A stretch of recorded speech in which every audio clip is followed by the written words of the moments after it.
Hi നമസ്കാരം. Book ട്യൂബിൻ്റെ പുതിയൊരു വീഡിയോയിലേക്ക് എല്ലാവർക്കും സ്വാഗതം. അപ്പോൾ കുറേ കുട്ടികൾ ആവശ്യപ്പെട്ടതനുസരിച്ചിട്ടാണ് ഫിസിക്സ് വാല്യുവേഷനെ കുറിച്ചിട്ടുള്ള ഒരു വീഡിയോ ചെയ്യാമെന്ന് കരുതിയത്. അപ്പോൾ ഫിസിക്സ് വാല്യുവേഷനെ കുറിച്ചിട്ടുള്ള ആണ് ഈ വീഡിയോ നിങ്ങൾക്ക് ഉപകാരപ്രദമായി തോന്നിയെങ്കിൽ ഇപ്പോൾ തന്നെ ഈ ചാനൽ സബ്സ്ക്രൈബ് ചെയ്യുമല്ലോ.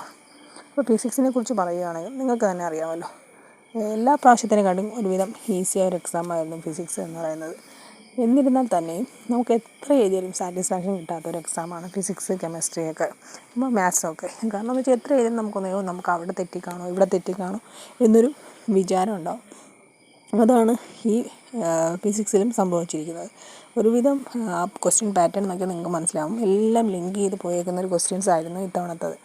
അതുകൊണ്ട് തന്നെ ഒരുവിധം പെട്ട കുട്ടികളൊക്കെ നല്ല രീതിയിൽ എക്സാം എഴുതിയിട്ടുണ്ട്. കുറേ കുട്ടികൾക്ക് A+ വീണിട്ടുമുണ്ട്. അപ്പോൾ കുറച്ച് കുട്ടികളുടെ കാര്യം പറഞ്ഞു കഴിഞ്ഞാൽ അവർ നന്നായിട്ട് പഠിക്കാതെ പോയതിൻ്റെ ഒരു പ്രശ്നം ഉണ്ട്. ടെസ്റ്റ് നോക്കി പഠിക്കാതെ വെറും നമ്മൾ ഈ ഇമ്പോർട്ടൻറ്റ് ക്വസ്റ്റ്യൻ മാത്രം പഠിച്ചു പോകുന്നൊരു പ്രവണതയുണ്ടല്ലോ എല്ലാ കുട്ടികളിലും. ആ ഒരു കുട്ടികൾക്കായിരിക്കും ഈ എക്സാം കുറച്ച് ടഫായി തോന്നിയിട്ടുള്ളത്.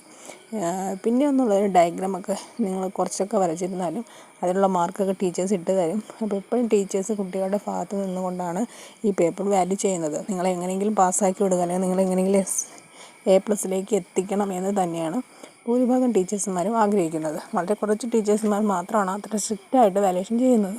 അതൊക്കെ നിങ്ങളുടെ ഭാഗ്യം പോലെ ഇരിക്കും കേട്ടോ. പിന്നെ പറയാനുള്ളതെന്ന് പറഞ്ഞാൽ മോഡൽ എക്സാമിനെക്കാട്ടി പബ്ലിക് എക്സാം കുറച്ചുകൂടി എളുപ്പമായിരുന്നതാണ് എനിക്കറിയാൻ കഴിഞ്ഞത്. മോഡൽ എക്സാം കുറച്ച് ടഫായിരുന്നു, അതിനെക്കാട്ടി ഈസി ആയിരുന്നു പബ്ലിക് എക്സാം എന്നാണ് കുറേ കുട്ടികൾ പറഞ്ഞത്. പിന്നെയെന്ന് പറഞ്ഞാൽ നിങ്ങൾ ഒരു പക്ഷേ പേപ്പറൊക്കെ കൂട്ടി നോക്കിയപ്പോൾ കിട്ടിയ മാർക്കിനേക്കാൾ കൂടുതൽ മാർക്ക് എന്തായാലും നിങ്ങൾക്ക് കിട്ടും എന്നൊരു നിങ്ങൾ വിശ്വസിക്കുക. നിങ്ങൾ അത്രയും കുറച്ചൊക്കെ ആയിരിക്കും മാർക്ക് ഇട്ടൊക്കെ കൂട്ടി നോക്കുന്നത്. അപ്പോൾ നിങ്ങൾക്ക് മാർക്ക് ലഭിക്കുമ്പോൾ എന്തായാലും അതിൽ കൂടുതൽ മാർക്ക് തന്നെ ലഭിക്കും. SSLC പരീക്ഷ എല്ലാ കുട്ടികൾക്കും ഒരുപോലെയല്ല, വ്യത്യസ്തമായിരിക്കും. കാരണം ചില കുട്ടികൾക്ക് ഫിസിക്സ് എളുപ്പമായിരിക്കും, മാത്സ് എളുപ്പമായിരിക്കും, ചില കുട്ടികൾക്ക് ലാംഗ്വേജസ് ആയിരിക്കും എളുപ്പം. അതുകൊണ്ട് തന്നെ നിങ്ങളാരും അതൊന്നും ഓർത്ത് ടെൻഷൻ അടിക്കേണ്ട ആവശ്യമില്ല. നിങ്ങൾ എഴുതിയിട്ടുള്ള മാർക്ക് നിങ്ങൾക്ക് എന്തായാലും ലഭിക്കും. അപ്പോൾ എനിക്ക് ഫിസിക്സിനെ കുറിച്ച് ഇത്രയും വിവരങ്ങളാണ് അറിയാൻ കഴിഞ്ഞത്. വാല്യുവേഷൻ തിങ്കളാഴ്ച മുതൽ ആരംഭിക്കും. കഴിഞ്ഞ വാല്യുവേഷനെ കുറിച്ചുള്ള വിവരങ്ങളാണ് ഞാനിപ്പോൾ പറഞ്ഞത്. അപ്പോൾ ഇനി അടുത്ത വാല്യുവേഷൻ അടുത്ത ആഴ്ച മുതൽ ആരംഭിക്കുമ്പോൾ ബാക്കി എന്തെങ്കിലും വിവരങ്ങൾ നിങ്ങൾക്ക് അറിയുന്നെങ്കിൽ തീർച്ചയായിട്ടും ഞാൻ വീഡിയോ ചെയ്യുന്നതാണ്. പിന്നെ നിങ്ങൾക്ക് എന്തെങ്കിലും ഡൗട്ട് ഉണ്ടെങ്കിൽ ചോദിക്കാം. Okay, by.